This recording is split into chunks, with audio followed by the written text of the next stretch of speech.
தேடுதல் அப்படிங்கிறது ரொம்ப முக்கியமானது எதுக்கு வச்சிருக்கோம்னா, இது ஒரு குருவோட பாயிண்ட் ஆஃப் வியூலேருந்து இல்லாமல் அவரை பின்பற்றுறவங்களோட பாயிண்ட் ஆஃப் வியூலேருந்து இது இருக்கப்படணும் அப்படிங்கிறது தான் இதோடைய நோக்கம். அது ஆனால் இதுக்குள்ள மறைப்பொருளாக குருவும் கனெக்ட் ஆகிருக்கிறார்.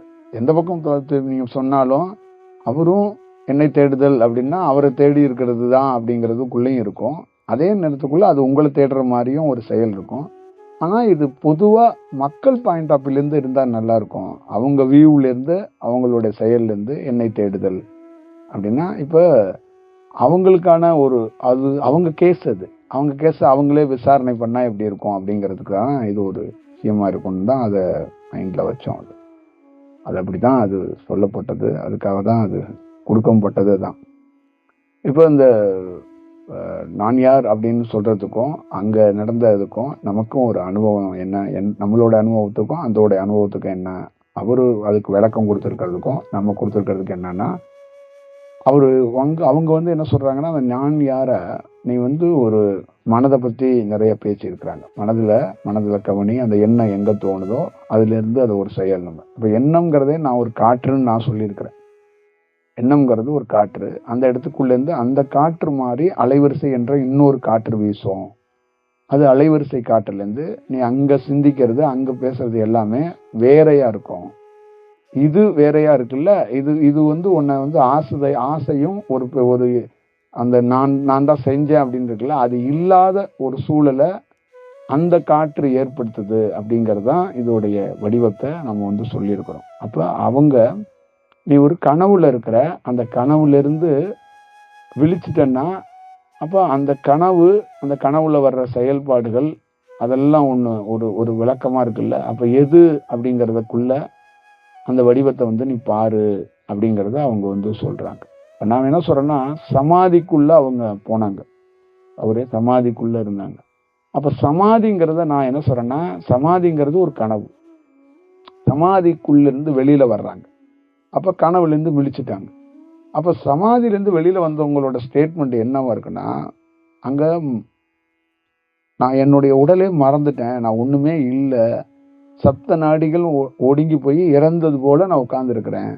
அப்ப மரணம்னா என்னங்கிறத நான் மரணம் அடைந்தது மாதிரியே பல ஆண்டுக்கு உட்காந்துருக்கு பார்த்துட்டு வந்துட்டேன் அப்படிங்கிறாங்க. ஒண்ணு.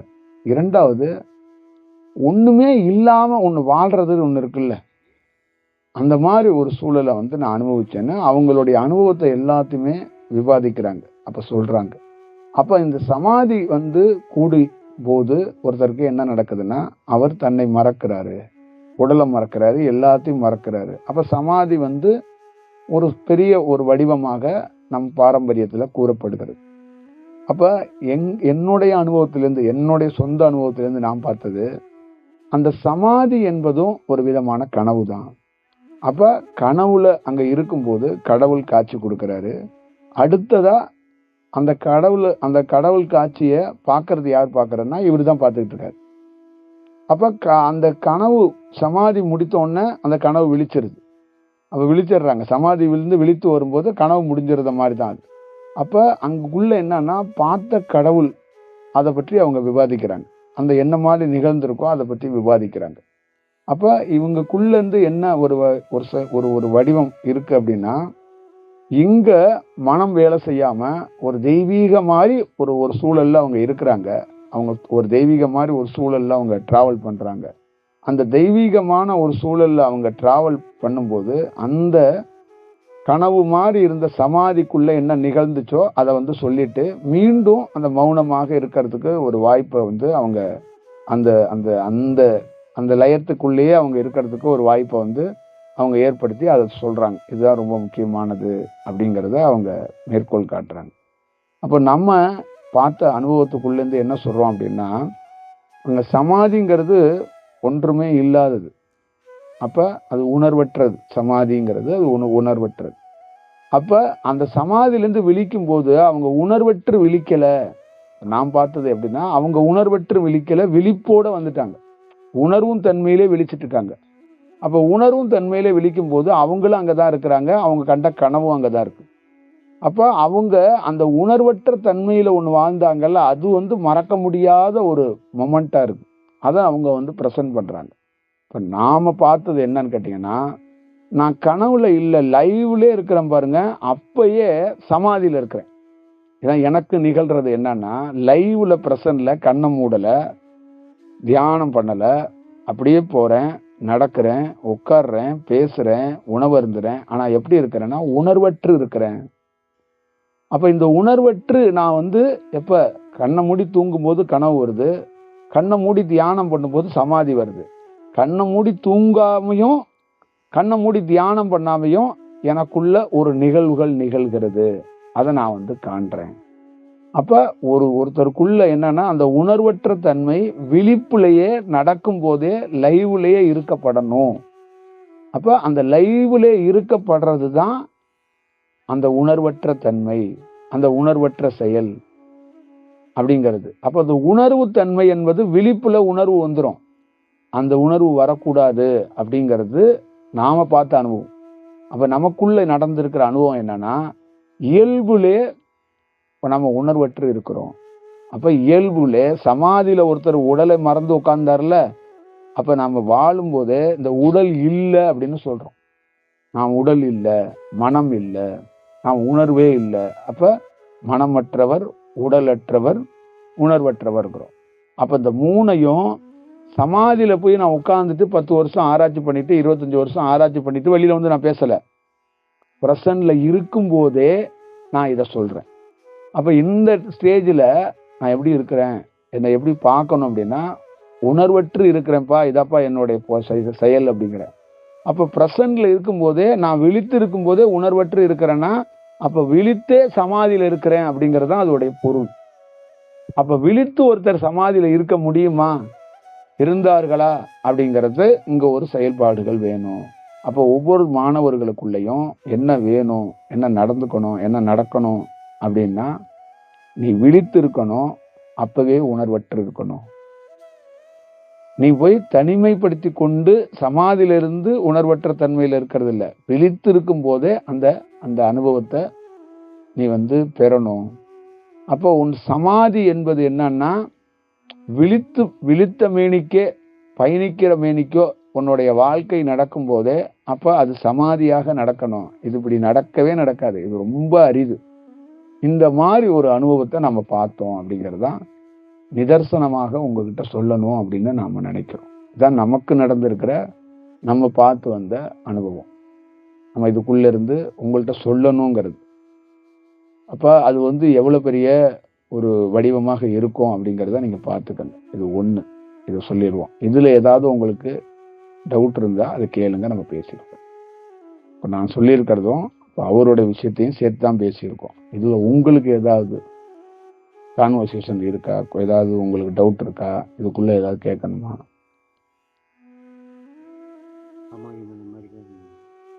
இங்க வந்து உட்காந்து பேசிட்டு இருக்கீங்க. அப்ப அந்த சமாதி நிலைமை இருக்கும்போது அது மல்டி பர்சனாலிட்டி மாதிரி ஆக்ட் பண்ணுங்களா, இல்லை அது எப்படி ரெண்டு தன்மையா இருக்கீங்க, ஒன்று உணர்வற்று இருக்கீங்க, அதே நேரத்தில் இங்கேயும் வந்து நான் என்ன சொல்றேன்னா, அவர் சமாதிக்கு போயிட்டு வந்துட்டு மனம் நின்றுச்சு, நான் அந்த மாதிரி இருக்கிறேன்னு சொல்றாரு. நான் சமாதிக்கு போகாமே அந்த மாதிரி இருக்கிறேன்னு நான் சொல்றேன். இதை வந்து நீங்க விசாரணை பண்ணணும். இதுதான் உங்களுக்கு நான் கொடுத்துருக்க டாஸ்க்கு. அவரு அந்த விருப்பாச்சி குகையிலையும் கந்தாசிரமத்திலையும் கீழே இருக்கிற அந்த சிவன் கோயிலையும் அந்த கோவில் அந்த இதுலையும் பாதாள லிங்கத்து கோயிலையும் பல மலைகள் தொடர்கள் உட்கார்ந்து சமாதி அடைந்துட்டு எனக்கு என்ன நிகழ்ந்தது அப்படிங்கிறத, நான் யார் அப்படிங்கிறத அவர் வந்து சொல்றாரு. இப்ப நான் சமாதிக்கு போகல, தியானம் ஆரம்பிச்ச காலத்துல இருந்து நான் போகல, போய் சமாதியில போய் எங்கேயோ ஒரு 10 வருஷம் 5 வருஷம் உட்கார்ந்துட்டு வரல. ஆனா அந்த ஸ்டேஜை, அந்த அனுபவத்தை நான் உணர்வற்று அனுபவிச்சுட்டு தான் இருக்கிறேன். அப்ப இது என்ன மாதிரி ஒரு சூழல் அப்படிங்கிறத இங்க விசாரணை பண்ணணும். ஒண்ணு, இது கிடைக்கப்படணும். அப்ப என்னுடைய வாழ்க்கைக்குள்ள சமாதிங்கிறத ஒருத்தரால உட்காராம வாழும்போது நேரடியாக பிரசன்ஸ்லே ஒரு சமாதியை உருவாக்கிட முடியுமா அப்படிங்கிறது ரொம்ப முக்கியம். அதுதான் அந்த உணர்வற்ற தன்மைங்கிறதுக்கான பொருள். இப்ப என்னன்னா, கனவுல கடவுளை காண்றோம். அப்ப கனவு முழிச்ச உடனே கடவுளை பத்தி விசாரணை பண்றோம். அப்ப கடவுளும் அங்க பிரசன்ட்ல இருக்கிறாரு, அந்த விசாரணை பண்றவரும் பிரசன்ட்ல இருக்கிறாரு. இப்ப நாம அப்போ வந்து கனவே காணல, புரியுதுங்களா? அப்ப நாம என்ன செய்யறோம்னா அங்க கடவுளையும் காணல. அங்க இன்னொரு விஷயம் நமக்குள்ள என்னன்னா நம்மளும் இல்லை அப்படிங்கிறோம். அப்ப உணர்வற்ற நிலை அப்படிங்கிறது என்னன்னா அங்க நாம வந்து கனவும் இல்லை, கடவுளும் இல்லை. அப்ப அந்த கனவுக்கான அந்த செயல் வடிவமும் நமக்குள்ள எழப்படல அப்படிங்கிறதும், அதே மாதிரி நான் ஒருத்தன் இருக்கிறான் பாரு, அவனும் அங்க இல்லை. அப்ப நாமே உணர்வற்ற நிலையில இருக்கிறோம் அப்படிங்கிறதையும் நம்ம வந்து தெளிவா சொல்லணும் அப்படின்னு நான் நினைக்கிறோம். இது வந்து ரொம்ப அரிதா, எங்கேயாவது ரேரா தான் இந்த மாதிரி ஒரு ரேர் பீஸ் ஒன்று கிடைச்சிருக்கு அப்படின்னு சொல்லுவாங்கல்ல, அந்த மாதிரி ரொம்ப ரேரா நடக்கக்கூடிய ஒருத்தருக்கான அனுபவம் தான் இது. நான் வந்து அனுபவமா சொல்றேன். இது வந்து ஒரு மாணவனுக்கு வந்து தியானம் கிடைக்கும் போது சமாதி நிலை வந்து என்னன்னா அவன் வந்து அப்படியே டக்குன்னு வந்து ஒடுங்கி உள்ள போயிடுவான். அந்த ஒடுங்கி உள்ள போகாம ஒருத்தர் அந்த உணர்வற்ற நிலைக்குள்ளே இருந்து பணி செய்யறதுங்கிறது எவ்வளவு பெரிய சவால். அதுதான் விஷயம். இப்ப அதுதான் அனுபவங்கிறது. அதுதான் வந்து அந்த உணர்வற்ற தன்மை அப்படிங்கிறது என்னன்னா மொத்தமாக ஒரு எம்டினஸ் ஆன ஒரு ஏரியாக்கான ஒரு விஷயம்தான். அந்த மாதிரி இப்போ ராமலிங்க சுவாமி அவங்க வந்து வடலூர்ல இருக்கிற வள்ளலார்னு அவங்க அந்த வடிவத்துக்குள்ள அவங்க 6 ஆதார அந்த இது கடந்தது நம்ம வந்து தாண்டி அவங்க சொன்னது 7 திரையை விலக்கி அதுல ஜோதியை பார்க்கணும். அப்ப ஜோதியை பார்க்கணும் அப்படின்னா ஜோதி அங்க இருக்கு அப்படின்னு சொல்றாங்க. இப்ப அவங்களே அந்த ஜோதி தன்மைக்குள்ள இருக்கிறாங்க அப்படிங்கறதான் அதோடைய தன்மையாக அங்க இருக்கு. இப்ப நாம பார்த்தது அங்க நம்மளுடைய அனுபவத்துல அந்த 7வது இடத்துக்கு அந்த 7வது திரையை நீக்கும் போது நம்ம பார்த்தோம், நாம இருந்தோம் அந்த இடத்துக்குள்ள. அப்ப நம்மளுடைய அனுபவத்துக்குள்ள இருந்து அந்த 7 இருக்கிறதுனால, அந்த 7ல போய் இருந்ததுனால, 7 படித்ததுனால நான் சொல்லல, 7 போய் நான் பார்த்தேன், அந்த 7க்குள்ள நான் வாழ்ந்தேன். அதுக்குள்ள இருந்து என்ன நம்மளுடைய இதுன்னா அந்த 7 திரையை திறக்கும் போது ஜோதி தெரியுது. அப்ப அந்த ஜோதியில அவர் போய் கலக்கிறார் அப்படின்னு வச்சுக்கோங்க. அவர் ஜோதியாவே இருக்கிறார். அப்ப அந்த ஜோதிக்குள்ள என்னுடைய அனுபவத்துல நான் போய் கலந்தேன். அப்ப அந்த ஜோதிக்குள்ள நான் போய் கலந்து அந்த வெளிச்சமாகவே நானும் மாறுறேன். அப்ப வெளிச்சமா உள்ள போய் அந்த ஜோதிக்குள்ள போய் நான் அமர்றேன். அங்க ஒரு பெரிய மௌனம் நிகழ்து. அந்த ஜோதிக்குள்ள ரொம்ப டீப்பா போனா அதுக்குள்ள ஒரு பெரிய மௌனம் நிகழ்து. அந்த மௌனத்துக்குள்ள கொஞ்ச நாள் நான் ஆழ்ந்து போகும்போது எனக்குள்ளேயும் ஒரு மௌனம் நிகழ்து. அந்த மௌனத்துல அங்கு ஜோதி இல்லாமல் போகிறது. வெறும் மௌனத்துக்குள்ள, அந்த மௌனம் ஆழ்ந்து போற மௌனத்துக்குள்ள போய் ஜோதிக்குள்ள உட்கார்ந்தோன்னே கொஞ்சம் மௌனம் நமக்கு வந்தோடனே அந்த ஜோதியே இல்லாம போயிருது. அப்ப அந்த இடம் வந்து என்னன்னா வெளிச்சமும் இல்லாம போயிடுச்சு. நான் பார்த்த இடத்துல வெளிச்சமும் இல்லை. இப்ப அவங்க ஒரு வெளிச்சத்தை பார்த்தாங்கல்ல, நானும் அந்த வெளிச்சத்தை பார்த்தேன். நான் உள்ள போய் அந்த ஆழ்ந்த அந்த வெளிச்சத்துக்குள்ள அமர்ந்து இருக்கும் போது ஒரு மௌனம் கிட்டது. அந்த மௌனத்துல நான் பார்க்கும்போது ஒரு டயத்துல வெளிச்சமும் இல்லாம போயிருக்கு. அப்ப அங்க என்ன ஆகுதுன்னா முழுக்க வெற்றிடமாக மாறுது. அப்ப அந்த வெற்றிடத்திலிருந்து என்ன வெற்றிடமா இருக்குன்னா நானும் வெற்றிடமா தெரியுறேன். அதுதான் பிரச்சனைங்க. அதுதான் அங்க இருக்கிற பெரிய ஹைலைட்டே என்னன்னா அந்த இடம் வெற்றிடமா இருக்கு, வெளிச்சமும் இல்லை, எதுவும் இல்லை. அப்ப அங்க வெற்றிடத்தை இன்னொரு வெற்றிடம் தான் தேடுது. நாமளும் வெற்றிடமா தான் இருக்கிறோங்க. அப்ப ஒரு எம்டினஸ்ங்கிறதும் ஒரு வெற்றிடம். அந்த வெற்றிடத்தை தான் ஒரு அனுபவம். அப்படிங்கும்போது அங்க கடவுளோ சித்தரோ ஞானமோ அப்படிங்கறதெல்லாம் தாண்டி அந்த கடவுள் சித்தருங்கிறது எல்லாத்தையுமே நீ தெரிஞ்சுக்கிறது தான் ஞானத்துக்கான போராட்டம். நீ தெரிஞ்சுக்கிறது தெரிஞ்சுக்கிறன்னா அங்க ஒரு வெற்றிடத்தை தான் தெரிஞ்சுக்க போற. அப்ப அங்க ஒண்ணும் இல்லை அப்படிங்கிறத வார்த்தையா இங்க எல்லா பேருக்கும் நிறைய பேருக்கு தெரியும். பிரபஞ்சத்துல ஒண்ணும் இல்லைங்க, வெற்றிடங்கள்னு ஏகப்பட்ட பேர் சொல்றாங்க. அந்த வெற்றிடம் சொல்லலாம், ஆனால் அந்த வெற்றிடத்தை பார்க்கணும், அந்த வெற்றிடத்தை அனுபவிக்கணும். அதுதான் ரொம்ப முக்கியம். இப்ப இந்த இடத்த ஒரு எம்டினஸ் ஆன ஒரு இடம், ஒரு எம்டினஸ் ஹால் அப்படின்னு சொல்றோம்னா இது வந்து இதுக்குள்ள வந்து ஒரு பொருளா இருக்கிற மாதிரி ஒரு ஃபீல் இருக்குல்ல, அந்த ஒரு பொருள் இருக்கிற மாதிரி ஒண்ணு இருக்குன்னு வச்சுங்களேன். இப்போ நம்ம வந்து அந்த பொருளுக்குள்ள வந்து போய் உட்காந்துக்கிறோம், கொஞ்ச நேரத்தில் பார்த்தா அந்த பொருளே இல்லாமல் போயிடுது. அப்போ அது அந்த இடம் ஒரு எம்டியா இருக்கக்கூடிய ஒரு சூழல் இருக்குல்ல, அந்த மாதிரி ஒரு அனுபவத்தை தான் நம்ம பார்த்தோம். இப்போ அந்த வடிவத்தை வந்து எப்படி இருக்கும் அப்படிங்கிறத நீங்க வந்து யோசிச்சு பார்த்துக்கங்க. அப்போ ஒருத்தர் கண்ணுல வெளிச்சமாக தெரியுது, அப்ப 7வது திரை விளக்குனா வெளிச்சம் இருக்கு, ஜோதி அப்படின்றாங்க. அதுக்கு மேல அவங்க இந்த உலகத்துக்கு வெளிப்படுத்தக்கூடாது, வெளிப்படுத்த முடியாது, பார்க்கறதுக்கான சந்தர்ப்பங்கள் உருவாக்கி தரல, இல்ல அதை பத்தி டிஸ்கஷன் பண்றதுக்கான அங்க எழல. ஆனா அந்த வெளிச்சத்துக்குள்ள போய் ஒரு மௌனத்துக்குள்ள ஆழ்ந்து அமர்ந்து அந்த வெளிச்சமும் மறைஞ்சு போகுது, அதை வெளிப்படுத்துறதுக்கும் அதை டிஸ்கஷன் பண்றதுக்கான சூழலும் சந்தர்ப்பமும் நமக்கு அமைஞ்சிருக்கு. அவ்வளவுதான் அதுக்குள்ள இருக்கிற செயல். அப்ப ஒவ்வொருத்தருக்குள்ளேயும் ஒரு தியானம்ங்கிறது ஒவ்வொரு பரிணாமத்துல நிகழும்.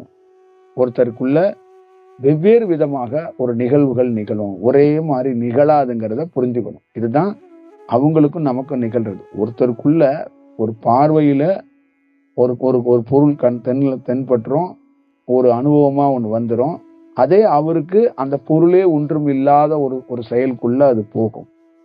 அதை வெளிப்படுத்துறதுக்கும் அந்த அனுபவமாக அதை பிரசன்ட் பண்றதுக்கும் அதுக்கு ஒரு விஷயம் கிடைக்கப்படணும் அப்படிங்கிறது அது ரொம்ப முக்கியமானது. அப்ப அவங்க அந்த பார்த்த ஜோதியிலே அந்த ஜோதியே ஒரு நாள் ஒன்றும் இல்லாம போறத நம்ம பார்த்தோம். அப்ப நம்ம வந்து ஒன்றும் இல்லாதது அப்படின்னு சொல்றதுக்கும் நம்ம வந்து உணர்வற்றதுக்குன்னு சொல்றதுக்கு என்னன்னா, அங்க ஒன்றும் இல்லை அப்படிங்கறதான் ஹைலைட்டா சொல்லிட்டு இருக்கோம். அப்ப ஒன்றும் இல்லாத ஒரு சூழலை பார்த்தோம் அப்படிங்கிறது ஒன்றும். அடுத்தது உன் உடலே ஒண்ணு இல்லை அப்படிங்கிறது ரொம்ப முக்கியம். அப்ப உடல் ஒன்றும் இல்லை, அங்கு ஒன்றும் இல்லை என்பது வெறும் வார்த்தையா நிகழாது, உடல்ல பெரிய மாற்றமாக தியானமாக அது ஒரு வடிவமாக நடந்ததுனாலதான் அப்படி நிகழுது. அப்ப நீ மனிதனாக பிறந்து அதுக்கப்புறம் ஒரு இறைத்தன்மைக்குள்ள போய் அந்த இறைத்தன்மைக்குள்ளே வாழ்ந்து பார்வதி, சிவன், நாராயணன், அல்லாஹ், இயேசு எல்லாத்தையும் கடந்து அடுத்தது சித்தர்கள், ஞானம், இந்த மார்க்கத்தையும் கடந்து இதையும் கடந்து அதையும் கடந்து அடுத்தது சுவாசம், அப்புறம் அதையும் கடந்து சக்கரம் அப்படிங்கிறதெல்லாம் அப்படி போக போக போக போக ஒரு இடத்துக்குள்ள போய் ஒரு சுவாசத்தையும் ஒரு இடத்துல ஒடுக்கும் போது, ஒரு வேலை நடக்கும் போது அந்த இடத்துக்குள்ள இருந்து அங்க என்ன நடக்குது அப்படின்னா, நீ வந்து ஒன்றும் இல்லாமல் ஒரு இடத்துக்குள்ள போற. அப்போ உன்னுடைய ஜேர்னிய உன்னோட டிராவலை வந்து நீ எப்படி ஆரம்பிச்சோன்னா, எல்லாம் இருக்கிறதா ஆரம்பிச்சு இதுதான் நிஜம், இதுதான் விஷயம் அப்படின்னு வந்து அதுக்குள்ளே ஒரு ஊர்ஜிகமாக ஒரு கடவுளையும் சித்தர்களையும் அதையும் வச்சு, அப்ப இங்க வாழ்ந்த மகான்களையும் குருவுகளையும் இப்படி இருந்திருக்கிறாங்க அதுவும் நிஜம்னு வச்சு நீ டிராவல்ல போகும்போது கடைசி எண்டுல அங்க நீ பார்க்கறது அங்க இறைவனும் இல்லை நீயும் இல்லை அப்படிங்கிற ஒரு அனுபவத்தை நம்ம பார்த்துருக்கோம். இதான் நம்ம டிராவல். புரியுதுங்களா? அப்ப நம்ம வந்து இதை உணர்ந்துக்கணும், இதை பார்த்துக்கணும் அப்படிங்கிறது நம்ம வந்து சொல்றோம். அப்ப இதுல இருந்து தான் நம்மளுடைய வாழ்க்கை, நம்மளுடைய பயணம் வந்து நம்மளுடைய அனுபவங்கிறது இப்படித்தான் இருக்கு. இப்படிதான் நான் பார்த்த அனுபவம், என்னுடைய சொந்த அனுபவத்தை தான் நான் சொல்றேன். நான் புரியுதுங்களா? இதையும் நான் எங்கேயும் சொல்லலை, இப்பதான் உங்கள்ட்ட தான் சொல்றேன். ஆமா, இதே மாதிரி கர்த்தர் வந்து அந்த சிலுவையில் அடிக்கப்பட்ட போது அந்த சிலுவையில் இருக்கிற விஷயங்கள் எல்லாம் தெரியும், நான் நிறைய பேசியிருக்கிறேன். அப்ப 3வது நாள் அவர் வந்து உயிர்ப்பித்தார் அப்படின்னு சொல்றோம், உயிரோட வந்தார் அப்படின்னு. அப்ப அவருடைய உயிரோட வருவதற்கு முக்கியமான விஷயமாக இருந்தது நம்மளுடைய அந்த உள் உணர்வாக இருக்கக்கூடிய அந்த உள் உணர்வுன்னு ஒன்று சொல்றோம்ல, அந்த உள் உணர்வு தான் அவருடைய கபாலத்தில் இருந்து அவருக்கு அந்த உயிரை உறங்குவன எந்திரிச்சு வா அப்படின்னு சொல்லி அந்த உயிரை வந்து எழுப்புனது அந்த உணர்வற்ற நிலையில இருக்கிறது தான். அந்த உணர்வற்ற நிலையில இப்ப எனக்கு ஒரு உணர்வற்ற நிலைங்கிற பாருங்க, அதுதான் அவரு 3வது நாள் போய் அவரு கபாலத்துல எழுந்துரு அப்படின்னா அவர் எழுந்தார். அப்ப அந்த உடலோட அவர் வந்து என்ன செஞ்சாரு, நீ வந்து உன்னோட பணி முடிச்சு நீ கிளம்பு, இந்த உடலோடே கிளம்பு. ஏன்னா அவருக்கு அந்த கபாலத்திலிருந்து அப்படி கிடைக்கப்பட்ட அந்த செயல்னால அவர் அந்த உடலை இங்க விட்டுட்டு போகாம அந்த உடலோடையே அவர் கிளம்பினார்.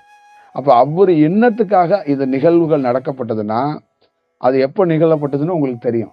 அப்ப அதோட சாட்சி, அதோட செயல்பாடுகள் என்னன்னா, இந்த மாதிரி ஒருத்தர் வருவாரு, வரப்போறாரு உலகத்துக்கு. என்ன வரப்போறாருன்னா, இறந்தவர்களை எழுப்புவதற்காக ஒருத்தர் வரப்போறாரு.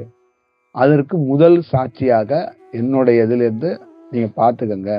அவருடைய இத்தனை ஆண்டுகள் கழிச்சு அவருடைய அவர் ஒரு வடிவம் வந்து இந்த மாதிரி ஒரு நிகழ்வுகள் சாதாரண மக்களுக்கு கூட நிகழப் போகிறது. அது நிகழும் அப்படிங்கிறதுக்கு இது சாட்சி. அப்ப இதுக்கு கர்த்தரே ஒரு சாட்சியாக இருக்கிறார். அப்போ உயிரோட இருக்கிற நீங்கள் உங்களுக்குள்ளேயும், இப்ப தியானம் கற்றுக்கொண்டிருக்கிற உங்களுக்குள்ளேயும், ஒரு நாள் மரணம் தீண்டுவதற்கு முன்னாடி நம்ம எப்படின்னா, ஞானிகள் போன வாசல் அப்படிங்கிறது கபால வாசல். அப்ப அந்த கபால வாசல் வழியாதான் கர்த்தருடைய உயிர் பிரிந்த உயிரை மீண்டும் வந்து எழுக அப்படின்னு நம்ம வந்து சொன்னோம். அதே மாதிரி செல்க அப்படின்னு சொல்லுவோம். அப்ப செல்கன்னா நீ கீழ் நோக்கி வரமாட்ட, மேல் நோக்கி போவ. அப்பனா எது கபால வாசல் வழியா நீ மேல போவ. இந்த கபால வாசல் வழியாக மேல போகணும்னா, இந்த கபால வாசலே அறிந்தவரும், கபால வாசல மேல போய் திறக்க தெரிந்தவரும், இதுக்குள்ள நுட்பமா பணி செஞ்சவரால மட்டும்தான் அது முடியும். இல்லைன்னா இதை வந்து முடியவே முடியாது. எவ்வளவோ பேர் ட்ரை பண்ணி சமாதின்னு இங்க சொல்றாங்கல்ல, அதுல வெளியில கபாலத்தை திறந்துட்டு வெளியில வந்தாதான் அது பேர் சமாதி. கபாலத்துல வெளியில வர முடியாம சிக்கி கொண்டு அவங்க இறந்து போய் கீழே தான் உயிர் போயிடும். இல்ல வேற இடத்துல வந்து உயிர் பிரிந்தாலோ ஏதோ நடந்தாலோ மேல தலைப்பகுதிக்கு மேல போகாம போறது எல்லாமே மரணமாக தான் கருதப்படுகிறது. அப்ப அந்த கபாலத்தை திறக்கிறதுக்கு அப்படிங்கிறது என்னன்னா, கலையா இருக்கணும். அதுதான் தியானம்ங்கிறது, அதுதான் ஞானம்ங்கிறது. அப்ப இது ஒரு கலையாக இதை பயன்படுத்த தெரிந்தவராக மட்டும்தான் இது சாத்தியப்படுத்த முடியும் அப்படிங்கிற ஒரு சூழல். அப்பொழுது இனி வரும் காலகட்டத்துல இந்த கபாலத்து வழியாக இவர்களுக்கெல்லாம் கிடைக்க வேண்டியது கிடைக்கும் அப்படிங்கிறதுக்கு அந்த கர்த்தரும் இதுக்கு ஒரு சாட்சியாக இது இருக்கு. பின்னாட்கள்ல ஒருத்தர் ஒரு அனுபவமா இருக்க போறார். அந்த அனுபவம் தான் நம்ம இப்ப பணியில இருக்கிற அனுபவம். அப்ப நிறைய இந்த செயல் வடிவத்துல இறந்தவர்களுக்கும் சரி, இறக்க போறதுக்கு தயாரா இருக்கிறவங்களுக்கும் ஏதோ ஒரு வடிவில் ஒரு மாற்றத்தை நம்ம வந்து உருவாக்குவோம் அப்படிங்கிறது தான் இதையும் ஒரு வடிவத்துல நம்ம வந்து சொல்றோம். அப்ப இது எல்லாமே ஒரு அனுபவமா தான் நம்ம வந்து உங்ககிட்ட பகிரணும்னு நினைக்கிறோம். அனுபவமா தான் உங்ககிட்ட சொல்றோம். அப்ப இந்த அனுபவம் உங்களுக்கு வந்து இப்போக்கி உங்களுக்கு புரியறதுக்கு கொஞ்சம் வாய்ப்புகள் கூட குறைவா இருக்கலாம். ஏன்னா ஒருத்தர் பிரசன்ல உடலோட இருக்கிறாரு, அப்புறம் உடலே இல்லைன்னு எப்படி சொல்வாரு அப்படிங்கிற உங்களுக்கு ஒரு குழப்பம் இருக்கலாம்ல. அப்ப ஒரு நாள் வந்து எல்லோரும் உடல் இருக்கு, ஒரு நாள் வந்து மரணம் தீண்டினா அந்த உடல் அழிஞ்சிடும் அப்படி இருக்கும்ல. மரணம் தீண்டதுக்கு முன்னாடி, இந்த உடல் அழியறதுக்கு முன்னாடி இந்த உடலை யாமே வந்து மறைத்துக் கொள்வோம், யாமே வந்து அது ஒன்றும் இல்லைங்கிறத காட்டுவோங்கிறது தான் இதோட வடிவம். அப்ப ஒன்றும் இல்லை அப்படிங்கிறத எதுவும் தீண்டாம நாமளே அதை ஒரு வேலையை பார்க்கறதுக்கான ஒரு வாய்ப்பும் ஒரு சூழலும் ஒரு காலகட்டத்தில் அது உருவாக்கும். அதுக்கான வாய்ப்புகள் அது இருக்கும் அப்படிங்கிறது அதோட வடிவம், முதல் வடிவம். இரண்டாவது வடிவம், அது உடலை தாண்டி அது உள்ள இருக்கிற அந்த உணர்வற்ற தன்மை இருக்குல்ல, அதை ரொம்ப அது ஒரு ஸ்பெசிஃபிக்கா அது நினைக்கிறதுனால அது உடல் மேல பெரிய கவனம் இல்லை, அது உடல் மீது பெரிய அக்கறையோ கவனமோ இல்லை. அந்த உணர்வற்ற தன்மையை தான் அது உயர்ந்த செயலாக அது நினைக்குது அப்படிங்கிறதையும் நீங்க வந்து புரிஞ்சுக்கணும்.